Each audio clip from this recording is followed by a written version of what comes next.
Nous prions. Dieu, nous sommes ce matin vraiment ravis d'être devant toi. Nous sommes prêts pour recevoir ta parole et nous vous remercions pour tout ce que tu as déjà fait dans nos vies.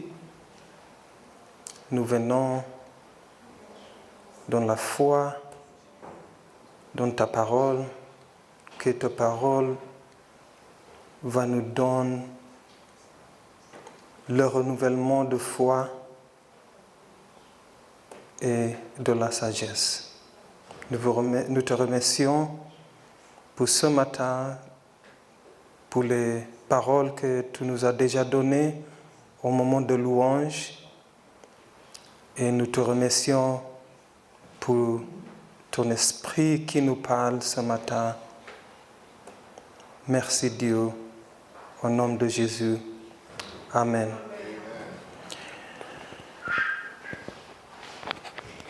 Je suis tellement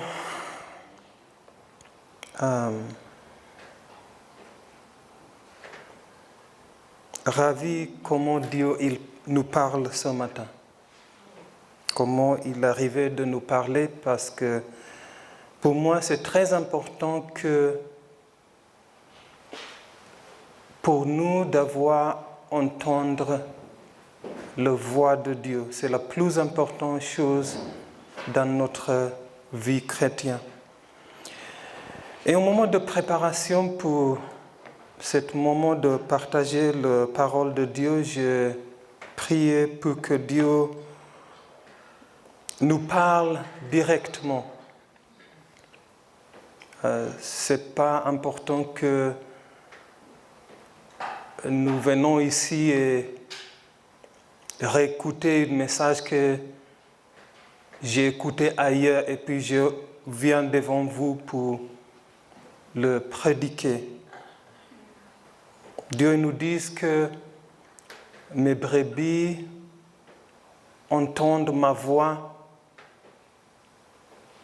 Ils écoutent et ils suivent à faire qu'est-ce que je dis. Ça, c'est la plus importante chose. Et je suis tellement ravi que Dieu il m'a montré quelque chose au niveau de préparation pour les prédications ce matin. Et le Saint-Esprit, il a déjà nous parlé à travers les témoignages qu'ils ont bien partagé ici. Dieu va nous parler ce matin au message avec le sujet « Notre foi au milieu de l'épreuve et de la souffrance ». La souffrance et l'épreuve, c'est un des sujets de tabou pour nous comme chrétiens. Nous préférons de parler des choses positives, même si on parle sur les sujets de foi. On parle que les bonnes choses que Dieu nous a fait, on parle sur les succès, mais on ne parle pas assez souvent concernant les moments difficiles que nous traversons dans cette vie. Parce que dans cette vie, on vit comme si on est dans un voyage. Dans un voyage, on traverse les différentes étapes. On commence avec peut-être l'endroit plat et au milieu, on se trouve on monte dans les montagnes et puis tout d'un coup, on se trouve au milieu de la vallée. Et pour ça, c'est très important pour nous pour savoir que la vie n'était pas que les choses qu'on considère comme les bonnes. On passe et on traverse aussi les moments difficiles dans cette vie. Et c'est le moment difficile que nous traversons qui nous met où notre foi passe dans les épreuves difficiles.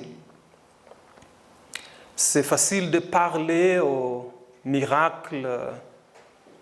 Dieu m'a donné ça, il m'a fait de bonnes choses. Mais si on écoute bien, même les témoignages que nous avons écoutés ce matin, c'est le mélange des bons et les mauvais, et puis Dieu tourne tous les mauvais d'être le bon pour nous. Et c'est très important pour nous, comme les humains ou les chrétiens, c'est facile à traverser le moment où on voit les succès, les choses marchent bien, les enfants nous écoutent tous nos conseils. Mais dès qu'ils arrivent aux adolescents où ils commencent à mettre notre sagesse en question, ça devient le moment plus difficile. Je n'ai pas dit que ça c'est vraiment mon histoire, mais ça nous arrive quelque part.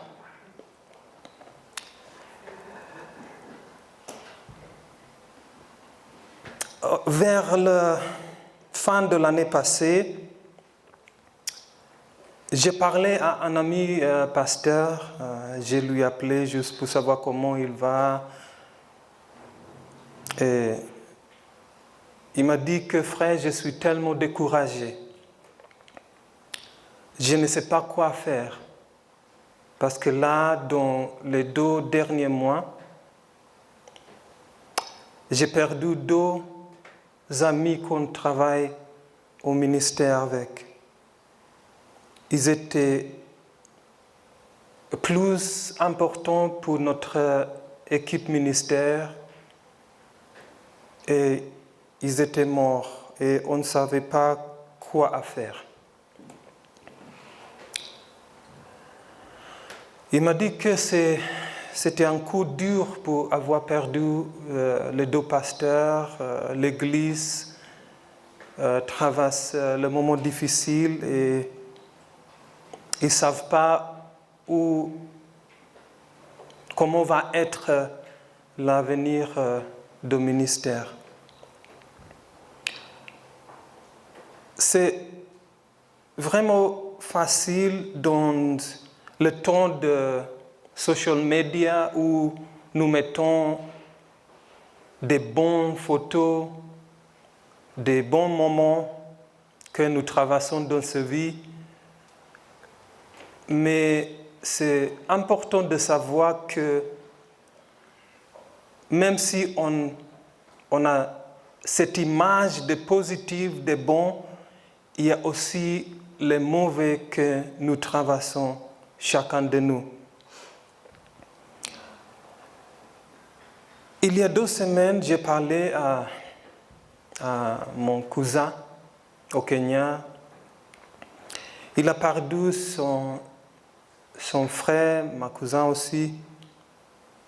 Et puis il m'a dit que je suis tellement découragé, notre famille, nous ne savons pas quoi faire, la vie devient plus en plus difficile. Il m'a dit que notre frère, il était un pilier de notre famille. Et dans les 3 dernières années, ça veut dire l'année 2019, j'ai perdu aussi mon frère. Il était moins de 40 ans. Et puis là, on vient de perdre mon frère qui a 38 ans. Il m'a dit que je suis tellement découragé, je ne sais pas quoi faire. dans notre système ou façon de faire les choses, dès que nous rentrons dans le village, on se trouve ensemble avec toutes les maisons de son père, et puis autour, il y a les maisons de ses oncles et tout. Mais il m'a dit que pourquoi chez nous, on fait que l'enterrement des jeunes. Pourquoi notre famille traverse les moments difficiles? Est-ce qu'il y a quelque chose de mauvais dans notre famille? Il m'a dit vraiment, si j'avais pas une femme, si j'avais pas des enfants, je pouvais faire quelque chose de très mal à moi. Et je lui ai encouragé, je lui ai dit, je ne sais pas quoi à te dire, mais j'ai prié pour toi. Et puis tu sais comment il a répondu? Il m'a répondu pour me dire, vraiment aussi, c'est difficile d'écouter cette histoire de prière parce que là, quand mon frère il est tombé malade, il était hospitalisé, ma mère, elle a passé 3 jours dans l'église aux prières. Nous avons prié pour notre frère et malheureusement, il est mort. Cette histoire de prière, je suis tellement fatigué, je ne peux pas l'écouter. Je lui dis, je te comprends, mais quand même, je vais continuer à prier pour toi et pour ta famille. La semaine dernière, j'ai parlé aussi à un de nos chers ici pour en discuter comment la vie est. Et puis, il m'a dit que j'ai perdu une des membres de ma famille et puis c'est très difficile à accepter qu'il est mort. Il m'a dit qu'il était un vraiment fort chrétien. Il aimait tellement le Seigneur. Et il était le soleil de notre famille. Mais maintenant, il est mort. Notre cher, il s'est trouvé seul à la maison en pleurant pour demander au Dieu qu'est-ce qui s'est passé, pourquoi aussi le pasteur X, il est mort, il était notre cher ami, et puis là, il nous arrive que notre frère est mort.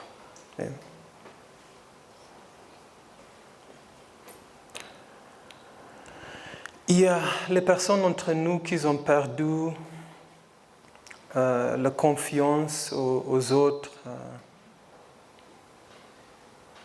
Il y a les personnes entre nous qui ont perdu leur travail. Il y a l'autre entre nous qui ont perdu cette tranquillité au niveau familial. C'est difficile à imaginer les choses que nous traversons dans cette vie. 1 Pierre 4, verset 1, je vais commencer à lire.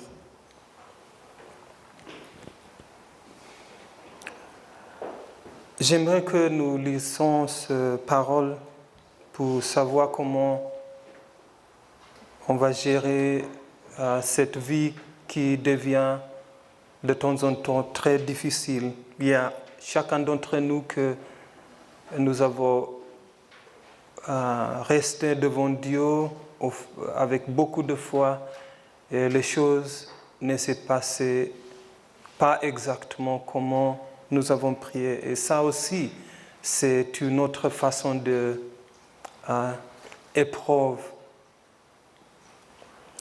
1 Pierre 4, verset 1. Ainsi donc Christ ayant souffert dans la chair, vous aussi aimez-vous de la même pensée. Car celui qui a souffert dans la chair a fini avec le péché, afin de vivre non plus selon de convoitiser des hommes, mais selon la volonté de Dieu, pendant le temps qui lui reste à vivre dans la chair. Notre Seigneur aussi, il a traversé la vie de souffrance et sa foi aussi est traversée dans les épreuves. Il nous a dit, notre Seigneur, que cette vie sera avec beaucoup de tribulations. Même lui qui a fait créer notre monde, même lui qui a fait créer tous les animaux, qui nous a créés, nous tous, il nous a dit que c'est sûr que dans cette vie, on va traverser les moments difficiles. Mais il nous a encouragés pour nous dire que dans cette vie, quand nous traversons les moments difficiles, c'est important de savoir que la vie est partie des bons et de la souffrance et de la tribulation. C'est facile de passer au moment où tout va comme nous avons prié. Ça, c'est facile. Mais l'épreuve de notre foi arrive au moment que nous traversons les moments où le chemin que nous pensons pas, nous n'arrivons pas à penser que nous allons traverser. C'est là où nous aurons besoin de la foi. C'est là où nous aurons besoin d'écouter la voix du Seigneur. C'est là où il y a le mort. C'est là où nous pardonnons notre cher frère ou sœur, père ou mère, où nous aurons besoin de foi.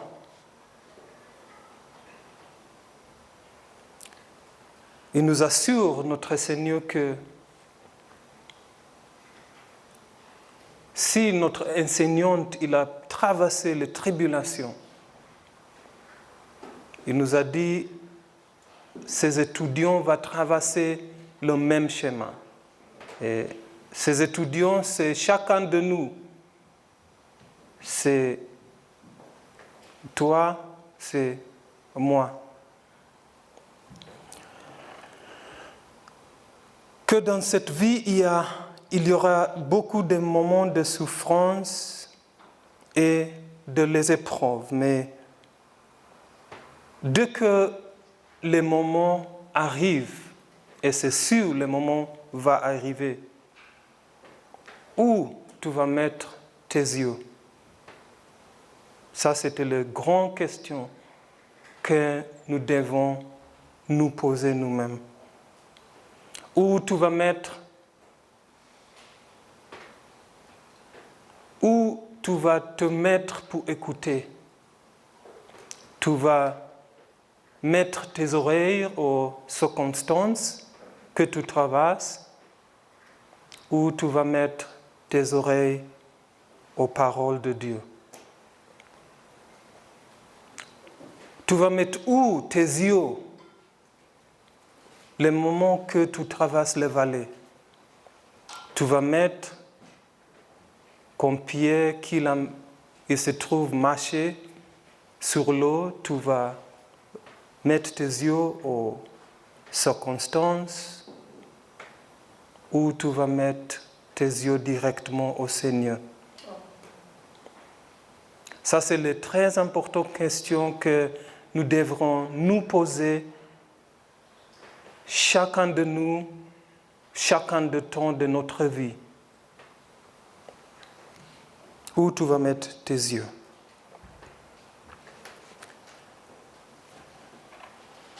La plus importante chose dans cette vie à rappeler, c'est que au milieu de la souffrance, Dieu, il ne va pas nous abandonner. Il va rester au milieu de nous, il va rester à côté de nous, comme le livre de Psaume 1 dit, que nous restons avec lui au milieu de la vallée. Il ne nous abandonne pas à cause de la vallée, il ne nous abandonne pas à cause de notre souffrance, il ne nous abandonne pas à cause de notre épreuve, mais il reste proche de nous tout le temps. Il reste proche de nous au milieu de la succès et il reste proche de nous au milieu de la souffrance. Joseph, il se trouvait au milieu de la souffrance. Il était trahi par ses frères, vendu comme une esclave aux étrangers. Selon lui, c'était le moment le plus difficile. Il se trouvait dans une situation qu'il ne savait pas qu'il va se retrouver en famille dans sa vie.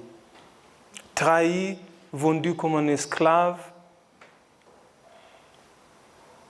à part de son père, à part de sa mère, à part de sa famille, il s'est trouvé tout seul et il s'est trouvé pas comme un des enfants de son père, mais se trouve en esclave. Le livre de Genèse 39, versets 1 et 2, ils disent: On fit descendre Joseph en Égypte et Potiphar, officier de Pharaon, chef de garde égyptien, l'acheta de Ismaélites qu'il y avait fait descendre. Verset 2, ça va être notre verset au milieu de souffrances. Ils disent: L'Éternel fut avec lui et la prospérité l'accompagna. Il habitait dans la maison de son maître, l'Égyptien. L'Éternel, il est resté proche de Joseph, même s'il était trahi, même s'il était vendu comme esclave, au milieu de sa souffrance, Dieu lui a fui et la prospérité l'accompagna. Nous avons écouté les témoignages.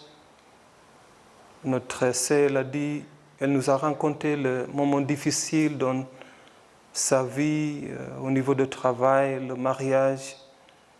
Mais la vie est toujours compliquée. Mais ça nous soulage au moment de difficulté, de savoir que au milieu de tempêtes, Dieu, il reste proche avec nous. Ses yeux restent pas aux tempêtes qu'il est autour de nous, mais ses yeux restent en regardant notre cœur que nous traversons, pour assurer que nous traversons les tempêtes de cette vie, pour assurer qu'il nous donne la forteresse pour traverser les moments difficiles. C'est pour ça, d'avoir écouté la voix de Dieu au milieu de tempêtes, ça devient plus en plus important de notre vie comme chrétien. C'est très important de rester proche aux paroles de Dieu pour savoir, même s'il y a les tempêtes, même s'il y a les tribulations, même s'il y a la souffrance qui nous arrive, Dieu, il dit quoi sur ce sujet? J'ai traversé aussi moi-même les moments difficiles. J'ai apporté quelque chose parce que je trouve que des fois quand on rencontre les histoires de difficultés, le monde il n'arrive pas à comprendre qu'est-ce que nous traversons. Ça, ma femme, elle ne savait pas que j'apportais ça. Ça, c'est le programme de funérailles de mon père.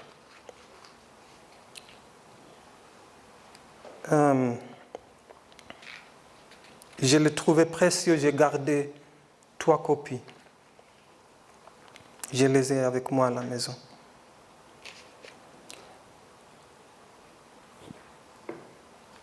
Je me rappelle, il était assassiné au mois de décembre 2003. C'était le moment plus difficile de ma vie. Mon père, il était pas comme mon père, il était mon ami. Il était comme mon frère. Je me rappelle le jour où il était assassiné. On était au milieu de jeûne de 40 jours. C'était 3 décembre 2003, je me rappelle. Ce matin, je me levais très tôt pour aller à l'église pour le prier de matin. Normalement, dans ce temps de prière, on devrait aller ensemble avec ma femme, mais elle m'a dit que ce matin, elle ne va pas m'accompagner pour aller aux prières de 6h à 7h du matin. Puis moi, je lui ai dit, ok, moi, je vais y aller comme d'habitude.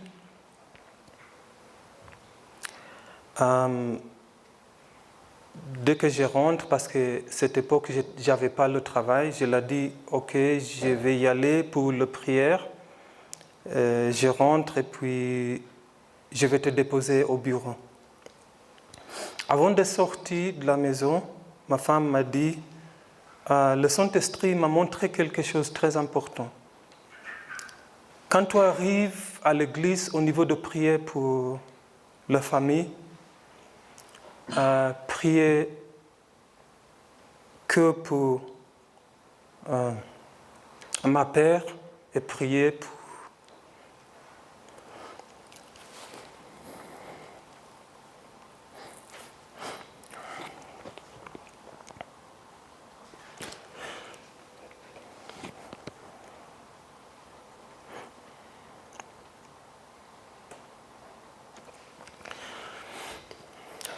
pour ton père. Je suis allé à l'église, j'ai prié. Je suis rentré et j'ai parlé avec ma femme. Je lui ai demandé, est-ce que tu es prêt pour que je te dépose au bureau. Elle m'a dit, excusez-moi, je n'ai que 5 minutes pour prendre le petit déjeuner, après tu me déposes. Et puis je l'ai dit, parce que mon père, il m'a dit qu'ils vont voyager le matin, très tôt le matin. Et puis, je lui ai dit qu'avant chaque voyage, c'est une habitude que j'ai prise pour lui, avant de faire ses voyages. Mais la nuit avant, je n'arrivais pas à prier pour lui parce qu'il éteignait son attel.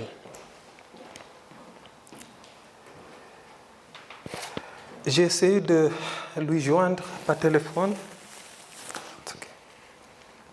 J'ai essayé de lui joindre par téléphone.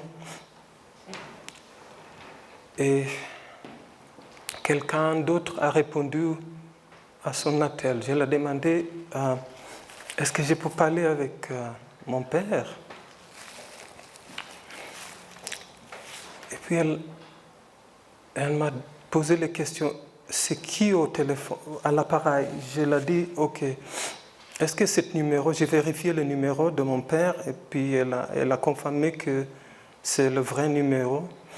Et puis je lui ai demandé, est-ce que je peux parler avec mon père? Je veux savoir comment il a voyagé. Les personnes ont insisté, mais c'est qui à l'appareil? Et puis je lui ai dit, c'est Robert. Au moment que je l'ai dit ça, elle a commencé à crier. Je lui ai demandé, qu'est-ce qui s'est passé? Tu peux me donner mon père, j'aimerais lui parler.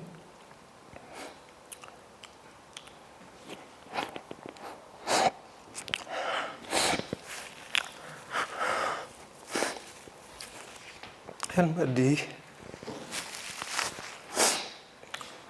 qu'on est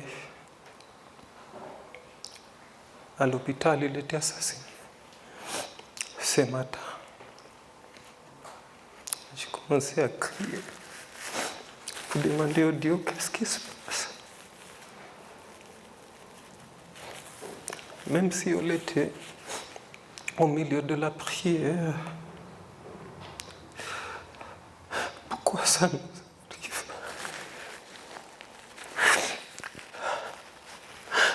J'étais toujours fidèle. Pourquoi ça nous arrivait?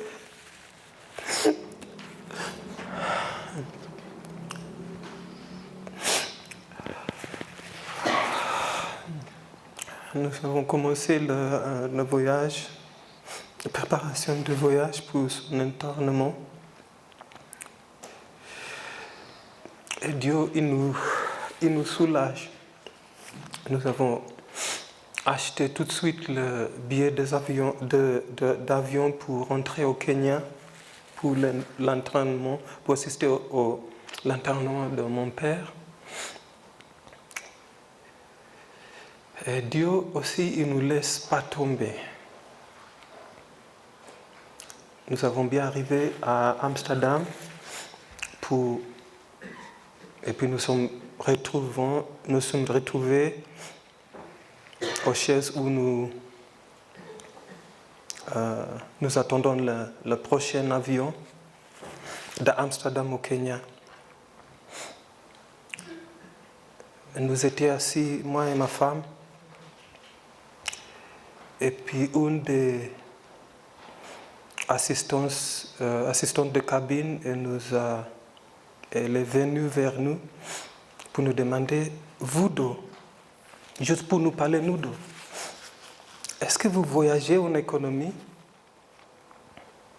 Et nous avons dit oui, nous voyageons en économie. Je ne sais pas pourquoi elle a fait ça. Elle a dit, vous deux, cette fois-ci, vous allez voyager en business. Je me suis dit, oh Dieu, aussi même au milieu de notre souffrance,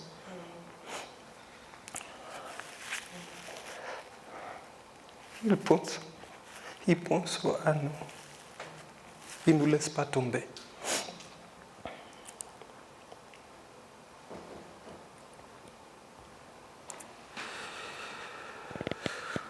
souffrance, au milieu de service de Dieu, au milieu comme les chrétiens fidèles, même avec ça, nous allons traverser les moments difficiles. Mais notre joie, c'est que même si nous traversons les moments très difficiles à comprendre, très difficiles à vivre, il va nous laisser pas tomber. Il va vous laisser pas tomber. J'ai prié. J'ai dit au Seigneur, j'ai pas le travail, j'ai pas d'argent. Mais je veux que tu me donnes le travail. Parce que j'aimerais supporter ma famille.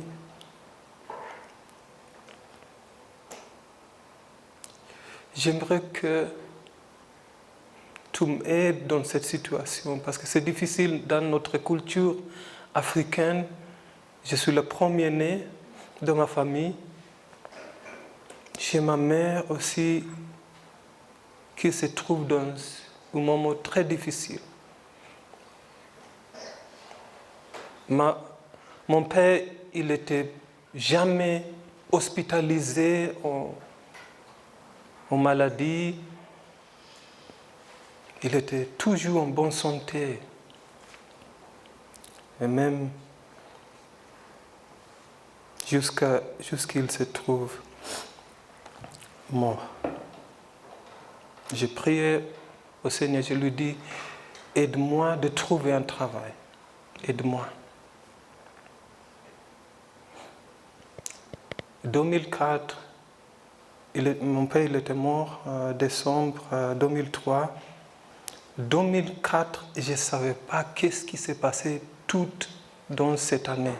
C'est que mon fils, le premier-né qu'il était né, c'est que ça. C'était l'année la plus difficile dans ma vie. Mais j'ai prié, j'ai parlé au Dieu. Il y a des moments que je n'arrivais pas même à prier. Ça nous arrive qu'on traverse les choses, que tu saves quoi à prier. Tu manques les mots pour prier. Mais Dieu va nous assurer pour mettre les personnes qui nous aiment autour de nous pour prier pour nous. C'est pour ça que c'est très important de rester en communion. C'est très important de rester connecté avec les frères et les sœurs qui aiment le Seigneur. C'est très important. J'ai dit au Dieu que je ne savais pas quoi m'attendre dans l'avenir. Mais j'aimerais que tu m'aides à trouver le travail.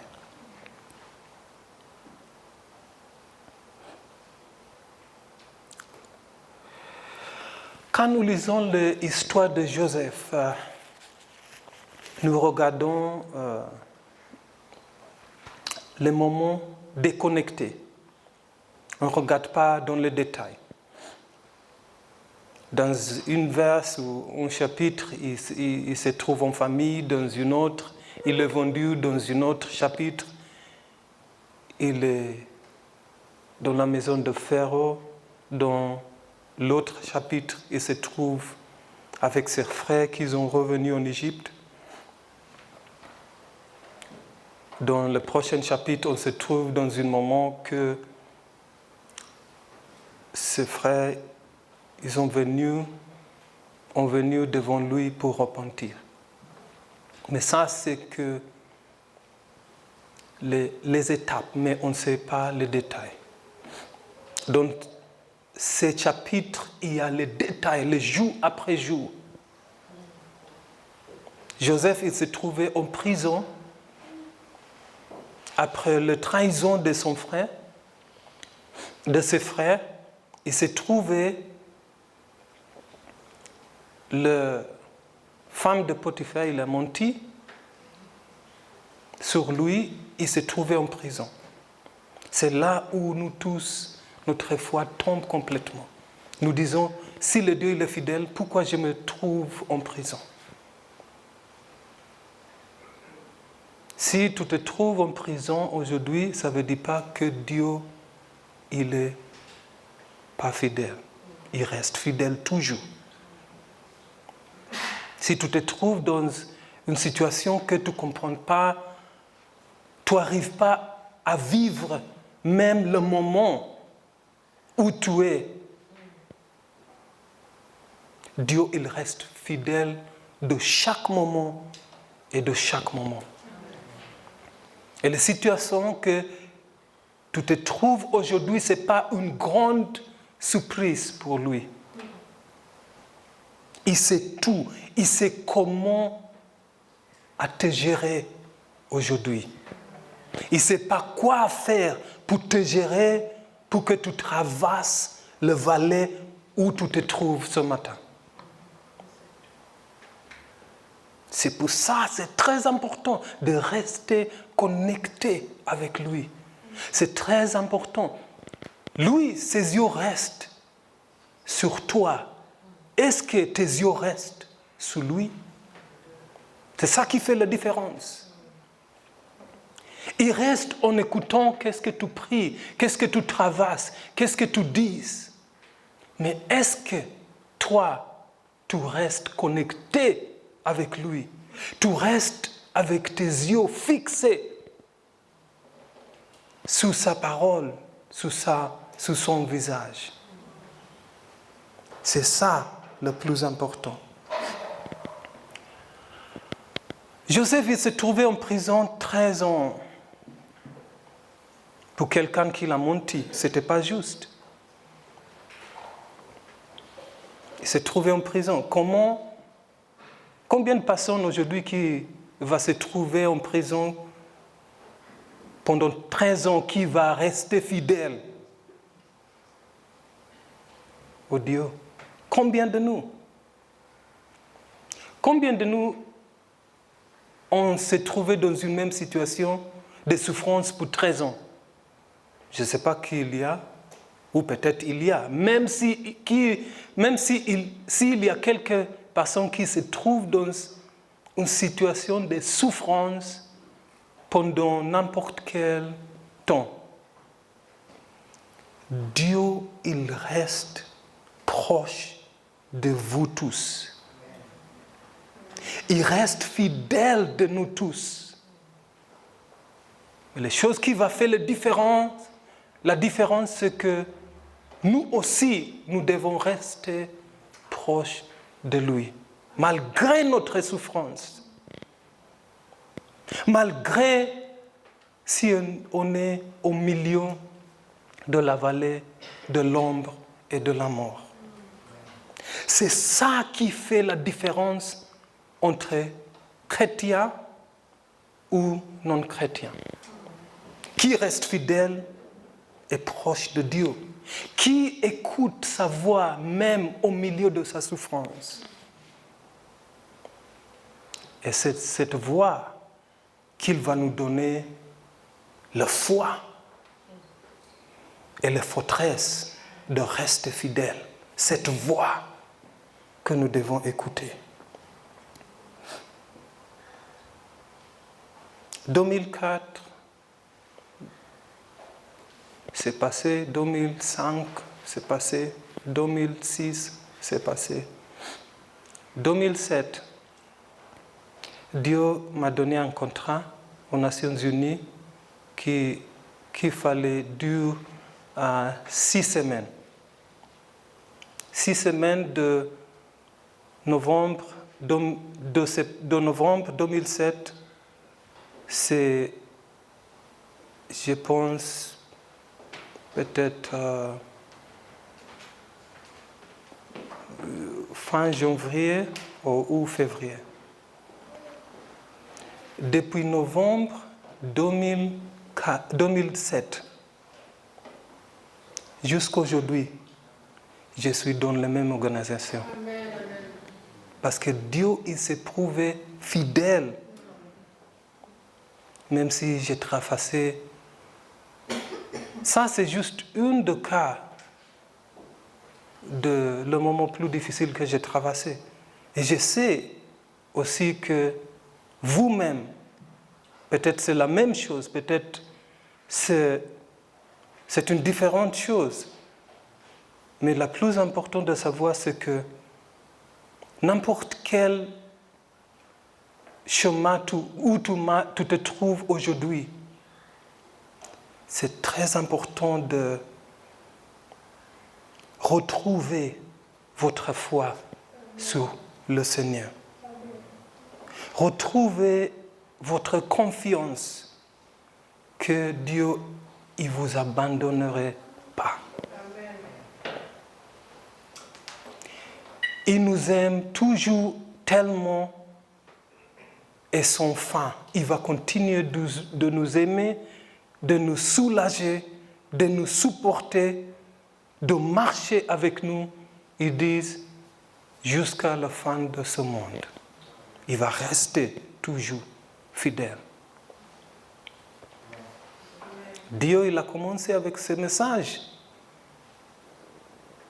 Je n'étais pas surprise, je me suis dit, le Saint-Esprit, il a déjà commencé à parler même au milieu de la louange. Ça veut dire qu'il a quelque chose de nous rappeler ce matin. Tu souffres? Oui. Est-ce que Dieu, il savent que tu souffres? Oui. Est-ce qu'il reste fidèle malgré notre souffrance? Ça, c'est sûr. Et je vous encourage ce matin pour vous dire, continuez. Même si tu arrives à manquer le mot pour prier, c'est normal. Ça nous arrive. Ça m'est arrivé.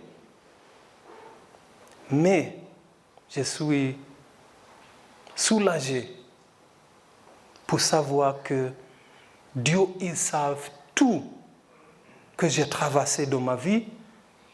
Ils savent tout que je vais traverser dans l'avenir. Mais il va rester à côté de moi. Il va rester à côté de nous tous. Que Dieu vous bénisse. Amen.